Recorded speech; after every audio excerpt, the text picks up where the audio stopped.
Cette semaine, j'ai appris que ma chanson favorite du groupe The Police, Hotel California, n'était pas du tout de Police. Oh, ça va, on a tous nos lacunes. On va dire ça.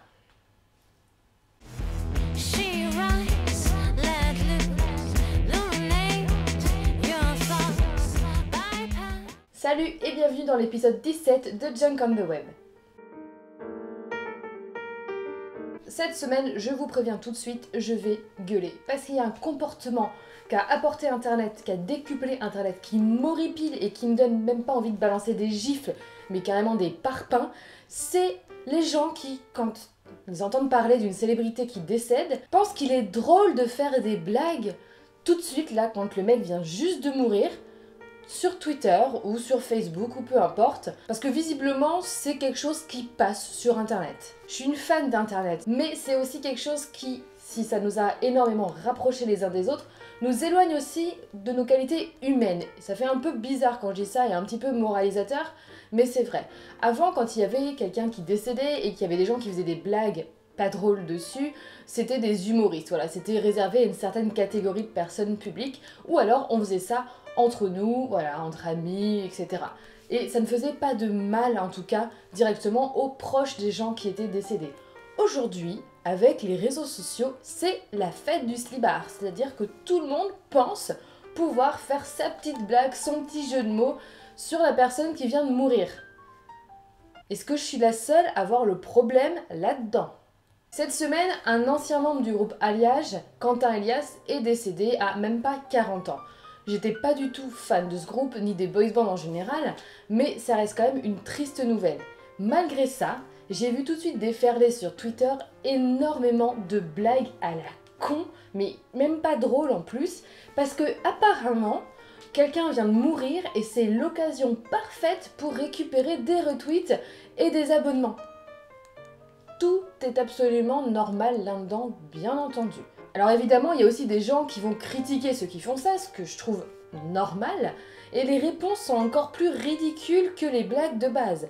Alors on a au choix, oui mais il était célèbre, ça fait partie du jeu, quand on est célèbre, et il faut s'attendre à certaines critiques. Ça c'est un truc avec lequel j'ai toujours eu un problème, c'est pas parce qu'on est connu qu'on ne mérite pas le respect. Et là à la limite c'est même pas pour lui, je veux dire il est mort, hein. Je suis pas sûre que là où il est Twitter. Mais c'est pour les gens qui le connaissent. Je sais pas, vous, là, votre mère meurt demain, ou votre soeur, ou votre frère, ou votre meilleur ami, il est connu. Et vous voyez un nombre incroyable de débiles en train de faire des blagues parce qu'ils se croient drôles et qu'ils pensent qu'ils avoir trouvé le truc de la journée pour faire des blagues. Vous allez vous dire aussi, oui, mais bon, ok, ça fait mal, mais il était célèbre, c'était le jeu. Je crois pas, non.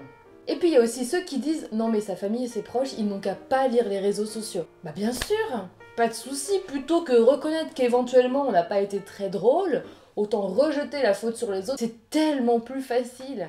Ce qui me désole un peu, c'est que dans les gens qui ont fait ces blagues, il y a des gens que je suis régulièrement, justement parce que je les trouve drôles, et ça m'agace de voir qu'au final, ces mêmes gens vont vers la facilité, alors qu'ils ont tellement de capacités pour faire des choses plus drôles. Je ne parlerai même pas de tous les neuneux qui n'ont absolument pas des comptes Twitter spécifiquement drôles, mais qui y vont de leurs petites blagues, parce que après tout, ça permet toujours de grappiller 2-3 followers par-ci par-là.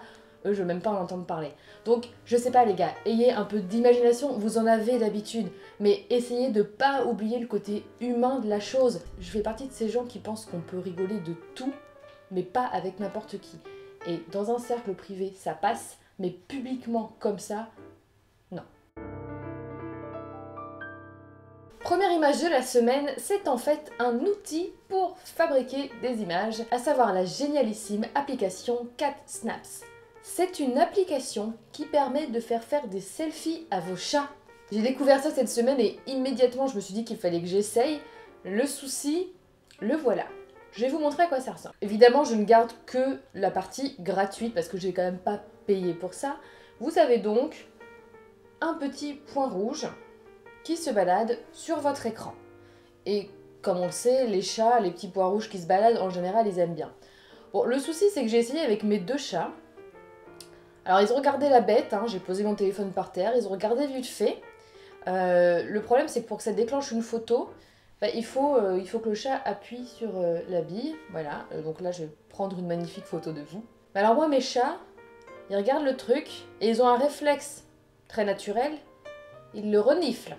et quand ils se rendent compte que ce téléphone n'a absolument pas d'odeur, ils s'en vont. Je devrais donc continuer à essayer de prendre des selfies avec mes chats, avec mon bon vieil appareil photo qui visiblement les intéresse plus que cette petite bille rouge.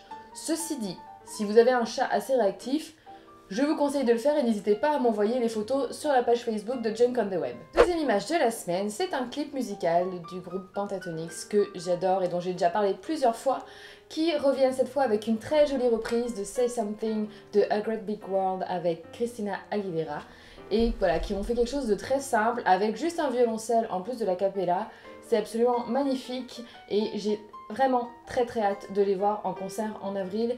Voilà, c'est vraiment un de mes coups de cœur de l'année, donc allez-y, la vidéo a à peine une semaine et a déjà plus de 5 millions de vues et c'est tout à fait mérité. Troisième et dernière image de la semaine, je pense qu'on a tous été témoins de ce moment très gênant où Enora Malagré a interviewé Pharrell Williams. Si jamais vous n'avez pas vu la vidéo, je vous invite à la regarder ici. Ça vaut son pesant de cacahuètes, pour utiliser une expression qui n'est plus utilisée normalement depuis les années 90.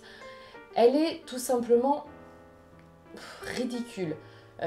Je pense que c'est le genre de fille qui a été embauchée à la base parce qu'aujourd'hui, il faut faire le buzz, il faut des gens grande gueule, etc. Voilà, c'est la période qui veut ça.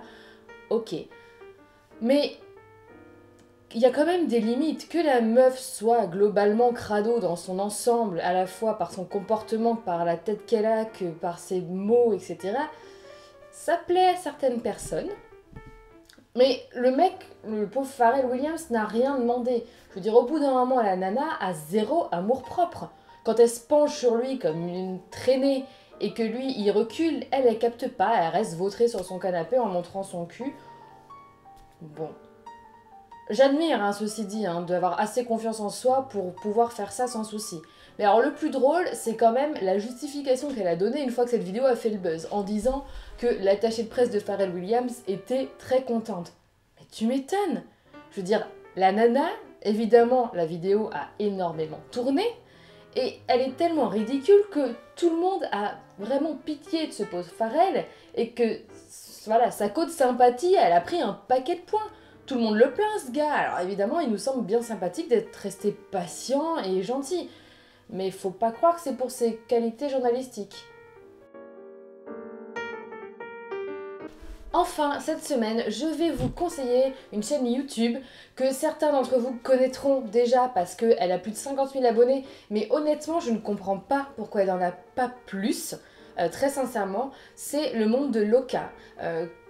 En fait, que je connais depuis un petit moment, mais j'avais découvert il y a quelques temps avec son personnage de Jenny, que je trouvais amusant, mais voilà, j'avais pas plus accroché que ça. Et cette semaine, je suis vraiment allée voir sa chaîne et également sa chaîne de vlog, et j'ai passé des heures à regarder ses vidéos parce qu'en fait, elle se rapproche beaucoup de ce que j'apprécie chez les youtubeurs américains, c'est-à-dire qu'elle essaye pas de faire des sketchs, elle parle de sujets, des fois des sujets vraiment sérieux, elle fait aussi des tags super sympas, elle fait voilà, des recettes de cuisine, etc. Elle a toujours son personnage de Jenny. Et voilà, pour moi, c'est vraiment une chaîne à l'américaine et c'est ce que j'aime le plus dans YouTube. Donc je suis ravie de voir que j'ai enfin découvert, même si je suis un petit peu à la bourre en ce qui la concerne, une youtubeuse française qui fait quelque chose comme ça. Elle s'exprime extrêmement bien et surtout, je trouve qu'elle a un discours avec un équilibre parfait entre l'humour et la maturité. Bon, évidemment, c'est une nana qui a la trentaine, donc heureusement, mais voilà, elle a vraiment un discours, je pense qu'elle est tout à fait consciente qu'elle a une grosse cible adolescente, il y a beaucoup d'adolescents qui regardent ses vidéos, et du coup, elle s'adapte à eux, elle donne des super conseils, c'est frais, voilà, moi je suis complètement fan, et je regrette de l'avoir découverte si tard, donc si jamais ce n'est pas votre cas encore, alors ça plaira peut-être plus aux filles, mais pas forcément parce qu'elle est vraiment marrante. Je vous conseille d'aller voir Le Monde de Loca, donc ça c'est sa chaîne principale, et également sa chaîne de vlog. C'est terminé pour aujourd'hui, j'espère que ça vous aura plu. Si jamais vous souhaitez vous abonner, c'est ici que ça se passe. Comme vous pouvez le voir derrière moi, il y a deux mots qui ont rejoint ma collection, à savoir platypus et poutrelle. Donc si vous avez d'autres mots à me proposer, n'hésitez pas à me les laisser en commentaire. Vous pouvez également me rejoindre sur la page Facebook de Junk on the Web, dont je vous mets le lien en barre d'infos. Si vous préférez Twitter ou que vous voulez aussi Twitter, à condition que vous ne fassiez pas des blagues pourries sur les gens qui sont morts, vous pouvez me joindre sur @juncanmood. Vous êtes actuellement plus de 400 à me suivre, ce qui me fait super plaisir et je suis toujours contente de voir vos commentaires. Ça fait voilà, je me dis que je fais pas ça pour rien et j'adore partager tout ça avec vous. En ce qui me concerne, je vous dis à la semaine prochaine pour un nouvel épisode de Junk on the Web. Ciao ciao. Et kiss kiss bang bang.